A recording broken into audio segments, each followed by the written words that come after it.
Assalamualaikum warahmatullahi wabarakatuh. Perkenalkan, saya Cahyanisa Sebelaci Negara dari kelas 10 di KV2. Di sini saya akan menjelaskan tentang apa itu pencemaran lingkungan dan sebagainya. Pencemaran lingkungan adalah perubahan besar pada kondisi lingkungan akibat adanya perkembangan ekonomi dan teknologi. Pencemaran lingkungan merupakan dampak dari tindakan manusia yang menyebabkan kondisi buruk terhadap lingkungan masing-masing. Nah, di sini ada jenis-jenis pencemaran lingkungan. Yang pertama adalah pencemaran air, pencemaran udara, dan yang ketiga pencemaran tanah. 1. Pencemaran air.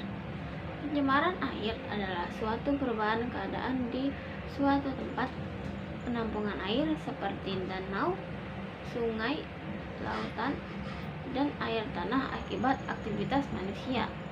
Nah, penyebab terjadinya pencemaran air ini adalah 1. Pembuangan hasil bekas limbah industri rumah tangga ke perairan. 2. Adanya partikel-partikel tanah di perairan akibat adanya erosi. 3. Penggunaan bahan peledak dan beracun dalam kegiatan menangkap ikan. Yang kedua, pencemaran udara. Pencemaran udara merupakan salah satu kerusakan lingkungan berupa penurunan kualitas udara karena masuknya unsur-unsur berbahaya ke dalam udara atau atmosfer bumi. Penyebab terjadinya pencemaran udara sebagai berikut. Adanya asap vulkanik dari aktivitas letusan gunung berapi sehingga dapat menemparkan partikel-partikel debu ke udara.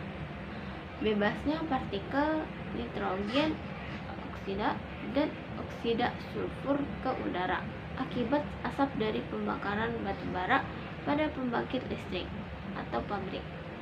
Yang ketiga adanya klorofluoro dari hasil kebocoran mesin pendingin seperti kulkas dan AC mobil. Pencemaran tanah.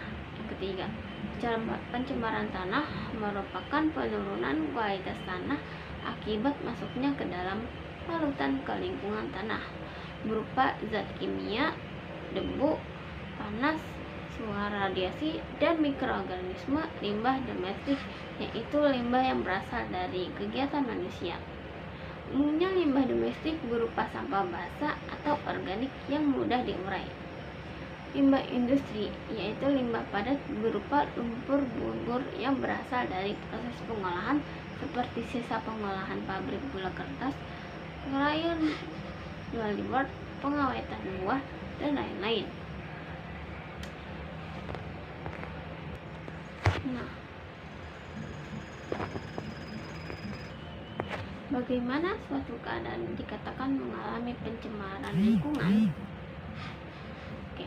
Suatu lingkungan hidup dikatakan tercemar apabila telah terjadi perubahan-perubahan dalam tatanan lingkungan itu sehingga tidak sama lagi dengan bentuk asalnya.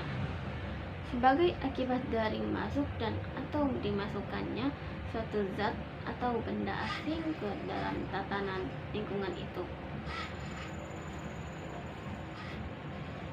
Mengapa pencemaran lingkungan berdampak tidak baik bagi ekosistem? Karena pencemaran akan merusak keadaan yang mulanya baik menjadi tidak baik.